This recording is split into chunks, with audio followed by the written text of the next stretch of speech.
তো হ্যালো বন্ধুরা, good morning সবাইকে। গুড মর্নিং ফ্রম মাই বাড়ি, মাই আস্তাবল। পিছনে দেখতেই পাচ্ছ আমার আস্তাবলে। Welcome to journey with Abhi, welcome to fresh new blog. একটা নতুন ব্লগে তোমাদের সবাইকে স্বাগত।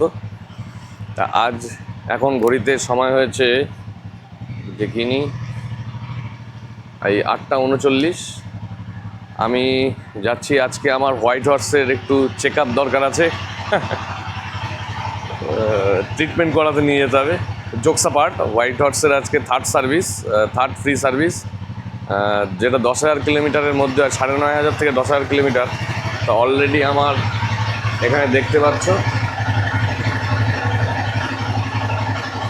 আসছে কিনা দেখো, এদের ফ্লিকারিং হচ্ছে 9,873 কিলোমিটার হয়ে গেছে। আজকে যাচ্ছি, আজকে হচ্ছে রোববার, সার্ভিস সেন্টারে যাচ্ছি সার্ভিস করাতে। কিছু চেকলিস্ট আমি বানিয়ে রেখেছি, কী কী ওদের কাছে ইস্যু বলতে হবে। মেজর কোনো ইস্যু নেই, তবে টুকটাক একটু ইস্যু আছে, সেগুলো একটু বলতে হবে। সেগুলো যেতে যেতে বলছি কী চেকলিস্ট তৈরি করেছি। দেখা যাক তাহলে, চলো ব্লগটার সাথে অবশ্যই জুড়ে থাকো। দেখা হচ্ছে মোটো ব্লগিং সেটআপে একটু পরে। সেখানে আমি সব চেকলিস্টগুলো শেয়ার করব, কী কী আমার চেকলিস্টে আছে, কী কী ওদের বলতে হবে, দেখাতে হবে। হোয়াইট হর্সের জন্য কী কী ট্রিটমেন্ট ম্যান্ডেটারি। দেখা হচ্ছে তাহলে মোটো ব্লগিং সেটআপে, জুড়ে থাকো। আমি চলে এসেছি কাজীপাড়া জগদীঘাটা। শুরু করলাম মোটো ব্লগিং সেটআপ থেকে বন্ধুরা। এবার এখান থেকে নেব ডান দিক আর্দেভ হক। এই জায়গাটার নাম হচ্ছে আর্দেভ হক। এই ঢুকে যাচ্ছি ডান দিকে। আমি এখন রয়েছি যশোর রোডে, যশোর রোড ছেড়ে দিলাম, ঢুকে গেলাম আর্দেভ হক রোডে। এই রাস্তাটা গিয়ে NH-12 কানেক্ট করেছে ওপার। আমার সার্ভিস সেন্টারটা হচ্ছে বারাসাত ময়নাতে, যেটা NH-12 উপর পড়ে। তা বারাসাত হয়ে ঘুরেও যাওয়া যায়, তবে একটু বেশি ঘুর হয়। এটা দিয়ে শর্টে NH-12 ওঠা যায়। এটা যাই হোক, যেটা বলছিলাম যে আমি কিছু চেকলিস্ট বানিয়ে রেখেছি, সেগুলো পরপর সার্ভিস সেন্টারে বলবো। তবে কত দূর ওরা করবে কে জানে, কারণ ফ্রি সার্ভিসে ওরা বেশি গুরুত্ব দিতে চায় না। কিন্তু আজকে বলে বলে করাতে হবে, যেহেতু third service 10,000 kilometre almost run করে গেছে গাড়ি। সেটা হচ্ছে দুটো চাকা খুলে গ্রিস করানোর কথা বলবো, সুইং আর্মের বুশটাকে গ্রিস করাতে বলবো। তারপরে আমার ফার্স্ট গিয়ার থেকে সেকেন্ড গিয়ারে জাম্প করার সময় গিয়ার মাঝে মাঝে বেঁধে যাচ্ছে। এইটা আগে ছিল না, লাস্ট 2,000-3,000 কিলোমিটার থেকে হচ্ছে এটা। জানি না এটা মোবিল পুরনো হয়ে গেছে বলে তার কোনো এফেক্ট কিনা, সেইটা একটা করাতে হবে। আচ্ছা, ফ্রন্ট ব্যাকে নয়েজ আসছে ক্যাঁচ ক্যাঁচ ক্যাঁচ ক্যাঁচ করে, কিন্তু ধুলো বালির জন্য না। ধুলো পরিষ্কার করলেও আমি লোকালি গ্যারেজ থেকে ক্যালিপার খুলে পরিষ্কার করে লাগিয়ে রেখেছি, কিন্তু ধুলো গেলেও ওই আওয়াজটা থাকছে। এইটা একটা ইস্যু আছে। আর গলা টলা এগুলো তো সব দেখেই দেবে, গ্রিস টিস করে দেবে, সেগুলো বলবো। ফ্রন্ট ফোর্কের অয়েল যদি চেঞ্জ করতে লাগে তো চেঞ্জ করবো, কিন্তু কারণ 10,000 কিলোমিটার হয়ে গেছে। আর নাহলে দেখে দিতে বলবো। আর সকারটা একটু হার্ড লাগছে, আগে আরেকটু সফট ছিল। আর এয়ার ফিল্টার, মোবিল ফিল্টার তো চেঞ্জ হবেই। এয়ার ফিল্টার মনে হয় এবার চেঞ্জ হবে, কারণ 10,000 কিলোমিটার হয়ে গেছে। আগের দুবারে জাস্ট ওয়াশ করে ছেড়ে দিয়েছিল, ওয়াশ তো না মানে হাওয়া দিয়ে আর কি। তো এই জেনারেল কিছু ইস্যু রয়েছে। ইস্যু বলতে সব মেজর ইস্যু কিছুই নেই, এই টুকটাক ইস্যু আর কি, এগুলোই এখন দেখাবো। আর চলো তাহলে সার্ভিস সেন্টারে। এখন ব্যাপার হচ্ছে যে এই সার্ভিস সেন্টারে আমি যতদূর জানতাম বিকেলে বলছি, সার্ভিস সেন্টারের ভেতরে ভিডিও ওরা অ্যালাউ করে না, ভিডিওগ্রাফি। এখন রিকোয়েস্ট করব, যদি দেয় তো ভালো, তাহলে তোমাদের সাথে সবটাই তুলে ধরতে পারবো। আর যদি না দেয় তাহলে চেষ্টা করবো মোবাইলে কিছু ছোটো ছোটো ক্লিপিংস তোলার, সেগুলোকে ভিডিওতে অ্যাড করতে হবে, এছাড়া কোনো উপায় নেই। এখন মোবাইলে ক্লিপিং অ্যাকচুয়ালি ভেতরে ওরা দাঁড়াতেই দেয় না, 2 সেকেন্ড দাঁড়ালেই তাড়াতে থাকে, বেরোন করে তাড়াতে থাকে। যতদূর জানি এটাতে ভিডিওগ্রাফি অ্যালাউড না, কিন্তু আমার একটু রিকোয়েস্ট করে যে করেই হোক একটু পারমিশন করানোর আমি হার্ট অ্যান্ড সোল চেষ্টা করব। দেখা যাক এখন কি বলে। চলো তাহলে বাকি কথা সার্ভিস সেন্টারের সামনে গিয়ে হচ্ছে, আগে পৌঁছাই সার্ভিস সেন্টারে। তো পৌঁছে গেছি সার্ভিস সেন্টারে। এখন এখানে এন্ট্রি করাতে হবে, এই জায়গায় এন্ট্রি করাতে হবে। এন্ট্রিটা করিয়ে নিয়ে তারপরে আসছি। তো এন্ট্রি করে নিয়েছি সার্ভিস সেন্টারে।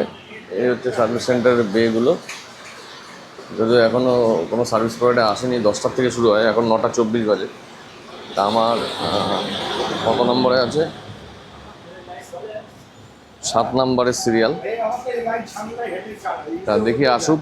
এই হচ্ছে ময়না সার্ভিস সেন্টারটা, একবার দেখিয়ে দিই তোমাদের। এই হাইওয়ে NH12, তার পাশে রয়্যাল এনফিল্ড। এই হচ্ছে সার্ভিস সেন্টার। সার্ভিস প্রোভাইডার আসলে তারপরে সব কিছু বলতে হবে, নাম ধরে ডাকবে, তারপরে সিরিয়াল অনুযায়ী 10টায় কাজ শুরু হয়। এখন 9:24, আধ ঘন্টা এখনও ওয়েট করতে হবে। কিন্তু বেশি লেট করে আসলে আবার লেট হয়ে যায়। যাক, দেখি এবার রিকোয়েস্ট করবো ভেতরে যাতে মাঝে মাঝে একটু শ্যুট করতে দেয়। দেখি যদি পারি তো তোমাদের সাথে শেয়ার করবো। ঠিক। তো সার্ভিস অ্যাডভাইজার এখন ডেকেছে, ও সব বুঝে নেবে সব প্রবলেমগুলো। তা আমি এখন শ্যুটটা মোবাইল থেকে করছি, একটু নয়েজের প্রবলেম হতে পারে, একটু বেয়ার করে নিও। সার্ভিস অ্যাডভাইজারকে সব বুঝিয়ে দিই, তারপরে দেখি ভেতরে শ্যুট করতে দেয় কিনা। মনে হয় অ্যাকশন ক্যামেরা থেকে দেবে না, মোবাইলে যেটুকু পারবো ক্লিপিংস তুলবো।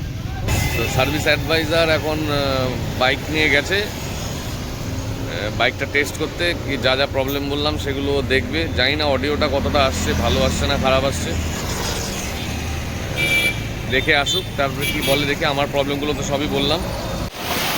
খুব ভালো ওয়াশিং করে এরা, ওয়াশটায় আমি স্যাটিসফাইড। পুরো ব্রাশ দিয়ে সমস্ত ময়লা ঘষে, চেন ঘষে দিয়ে ওয়াশ করে, ভালো ওয়াশ করে, ভালো ওয়াশিং খুব ভালো, সুন্দর। দেখা যাক ওয়াশ হোক, তারপরে র্যাম্পে দিক, তারপরে আবার ফিরে আসছি যদি অ্যালাউ করে। তো বাইক সার্ভিস বেতে উঠে গেছে। সার্ভিস প্রোভাইডারকে যে সার্ভিস করছে তাকে সব কিছু আমার প্রবলেমগুলো একটু বলে দিয়ে আসলাম। ও আমাদেরই হাবড়ারই ছেলে, রানা নাম, ওকে সব বলে দিয়ে আসলাম। ও বললো ভালো করে দেবে। তা আমি ভেতরে একটু শ্যুট করতে গেছিলাম বন্ধুরা, কিন্তু জাস্ট একটা ক্লিপ নেওয়ার সাথে সাথেই আমাকে বলছে যে এখানে শ্যুট করা যাবে না, একদম অ্যালাউ না স্যার, বেরিয়ে যান, বাইরে গিয়ে বসুন। এই র্যাম্পে উঠে গেছে গাড়ি, সার্ভিস চলছে, সার্ভিসটা হতে লাগুক। আমি যে সার্ভিস করবে সবাই বলে দিলাম, কোনো প্রবলেম হলে আপনাকে ডাকবে, ভেতরেও আপনিও বেশিক্ষণ থাকতে পারবেন না। তা কী করা যাবে, এখন সার্ভিসটা হোক। সার্ভিস হয়ে যাওয়ার পরে যখন আমি টেস্ট রাইড নেবো, তখন ঠিকঠাক সব কিছু করেছে কিনা সেগুলো তোমাদের জানাবো। তাই হোক, এখন সার্ভিসটা চলতে থাকুক। সার্ভিসটা কমপ্লিট হয়ে যাওয়ার পর তারপরে আবার টেস্ট রাইডের সময় তোমাদের সাথে কথা হবে।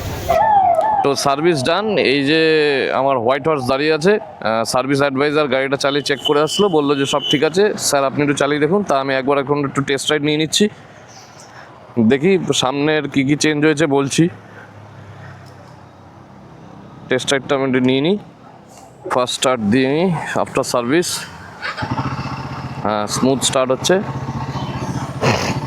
ইঞ্জিন অয়েল নতুন পড়েছে, তার জন্য একটু সাউন্ডও স্মুথ আসছে।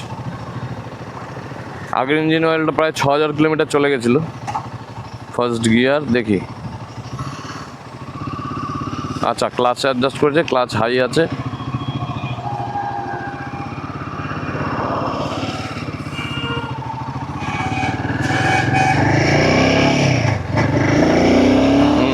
হ্যাঁ, টান ঠিক আছে। আচ্ছা, কী কী চেঞ্জ হয়েছে বলি। চেঞ্জ বলতে অয়েল ফিল্টার, নতুন ইঞ্জিন অয়েল, এগুলো তো লাগবে, এগুলো লেগেছে। ফ্রন্ট ব্রেক প্যাড চেঞ্জ হয়েছে। ফ্রন্ট ব্রেক প্যাডটা আমার, যেহেতু ফ্রন্ট ব্রেক আমার খুব বেশি ইউজ হয়, মানে প্রায় 90% 10% রেশিওতে ইউজ হয়। রিয়ার ব্রেক আমি 10% ইউজ করি, ফ্রন্ট ব্রেক আমি 90% ইউজ করি। তা ফ্রন্ট ব্রেকটা আমার, ব্রেক প্যাডটা আগের সার্ভিসেও চেঞ্জ হয়েছিল, এই সার্ভিসেও চেঞ্জ হয়েছে। এই চেঞ্জ বলতে এই, আর এয়ার ফিল্টার মনে হয় চেঞ্জ হয়নি। এয়ার ফিল্টার মনে হয়, সেটা বিল আসলে বলতে পারবো। এয়ার ফিল্টার মনে হয় চেঞ্জ হয়নি, ওরা হাওয়া দিয়ে ওয়াশ করে ছেড়ে দিয়েছে। দেখি এখন টান পিক আপ কেমন আছে।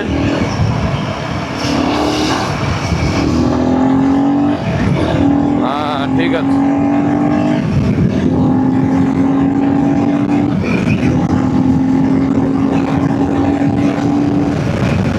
হ্যাঁ ঠিক আছে, টান ঠিক আছে, ব্রেকিংও ভালো হচ্ছে, ঠিক আছে, স্যাটিসফাইড। গাড়িটা ঘুরিয়ে নিও পাশ থেকে। আচ্ছা, কত কি বিল হলো, কোথায় কি পার্টস লাগলো, টোটাল কত খরচা হলো, আমি বিলটা পেলে, এখনও বিল পাইনি, বিলটা পেলে আমি তোমাদেরকে অবশ্যই জানাচ্ছি, দেখাচ্ছি। সাসপেনশন ঠিক আছে, আর ইঞ্জিনের নয়েজটাও ওরা ঠিক করে দিয়েছে। মোস্ট প্রবাবলি মানে সিম অ্যাডজাস্ট করেছে, যেটা থার্ড সার্ভিসে হয়। আর একটা গিয়ারের প্রবলেম ছিল, হ্যাঁ গিয়ারের প্রবলেমটাও ঠিক হয়ে গেছে। ফার্স্ট গিয়ার থেকে সেকেন্ড গিয়ারে আপ করার সময় গাড়ি নিউট্রালে পড়ে যেত। এটা লাস্ট 700-1000 কিলোমিটারে এই প্রবলেমটা এসেছিল, লাস্ট 1000 কিলোমিটার চালানোর সময় আমি দেখেছিলাম। তো সেই প্রবলেমও এখন ঠিক আছে।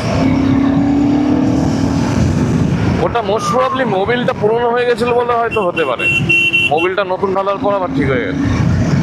তবে এখনও আমি ওই রয়্যাল এনফিল্ডেরই লিকুইড গান যে ওরা প্রোভাইড করে সেই মোবিলই ইউজ করছি। এরপরে ফ্রি সার্ভিস আর একটা আছে, হয়ে গেলে তারপরে ভাবছি বাইরের মতুল বা ওই জাতীয় কিছু ইউজ করব। বা এই মোবিলটা এখন মনে হয় কোয়ালিটি একটু ভালো করেছে, কারণ আমি প্রায় 6000 কিলোমিটার চালালাম, গাড়িতে কোনো সমস্যা আমার হয়নি। ফোর্থ গিয়ারে 80 উঠে যাচ্ছে স্মুথলি, ভাইব্রেশন অনেক কম লাগে। ঠিক আছে, বিলটা নিয়ে তারপরে বেরিয়ে কথা বলছি, বিল সম্বন্ধে ডিটেলসে জানাচ্ছি। তো যেমনটা বললাম সার্ভিসটা হয়ে গেছে, এখন এই আমার হাতে এই যে বিল চলে এসেছে, দেখতে পাচ্ছ কিনা জানি না, আমি ক্লিয়ারলি দেখাচ্ছি। বিলে কত কী খরচা হলো আমি তোমাদের জানাচ্ছি। টোটাল 3800 টাকা বিল হয়েছে। কিছু পার্টস চেঞ্জ হয়েছে, মানে নিউ রিপ্লেস হয়েছে, নিউ লেগেছে। বলছি কী কী চেঞ্জ হয়েছে। বিল এই হচ্ছে বিল, টোটাল 3800 টাকা লেগেছে। টোটাল 7টা আইটেম। চেন লুব আর ক্লিনিংয়ে লেগেছে হচ্ছে 160 টাকা। আচ্ছা, liquid gun semi synthetic 10W40 engine oil use হয়েছে, তাতে লেগেছে হচ্ছে 1122 টাকা। আচ্ছা, অয়েল ফিল্টার চেঞ্জ হয়েছে, তাতে লেগেছে 112 টাকা। আচ্ছা, front brake pad sintered brake pad ফ্রন্টের চেঞ্জ হয়েছে, তাতে লেগেছে 2009 টাকা। এই ব্রেক প্যাডের দামটা একটু বেশি। আর এয়ার ফিল্টার চেঞ্জ হয়েছে, এয়ার ফিল্টারের দাম নিচ্ছে 285 টাকা। আর ওরা একটা কনজিউমেবল চার্জ নেয়, ওই ইলেকট্রিকের সমস্ত জায়গাগুলোতেও একটা স্প্রে করে, তার জন্য নিয়েছে হচ্ছে 100 টাকা 30 পয়সাটা টোটাল বিল। আর 12 টাকার কি একটা বোল্ট লাগিয়েছে, সেটা বিলে নেই, ওইটা হ্যান্ড বিল। তার টোটাল আমার বিল এসছে 3800 টাকা। তো সার্ভিস কমপ্লিট হয়ে গেল, বিল টিল পেড করা কমপ্লিট। তোমাদের তো বিল দেখিয়ে দিলাম যে কত টাকা কি বিল, বৃত্তান্ত বিল এসছে। এখন বেরিয়ে যাব এখান থেকে, কাজ কমপ্লিট। তাহলে এই ব্লগটার আমি বেশি বড় করছি না, এটা টোটালি একটা সার্ভিস ওরিয়েন্টেড ব্লগ ছিল। তাহলে যদি ব্লগটা কোনো কারণে ইনফরমেটিভ লাগে, ভালো লেগে থাকে, তাহলে অবশ্যই একটা লাইক করো, কমেন্ট করো। কমেন্টটা খুব দরকার, কমেন্ট করলে একটু কোঅর্ডিনেশনটা বাড়ে তোমাদের সাথে। আচ্ছা, অবশ্যই একটু সাবস্ক্রাইব করে দিও, সাবস্ক্রাইব করে আমার পাশে থেকো। চ্যানেলটা সব নতুন, একটু সাবস্ক্রাইব করো। তাহলে সবশেষে যেটা বলি, সুস্থ থেকো, ভালো থেকো, খুশি থেকো। খুশি থাকাটা খুব important. Till then, take care, stay tuned, keep supporting, stay healthy and happy. Bye.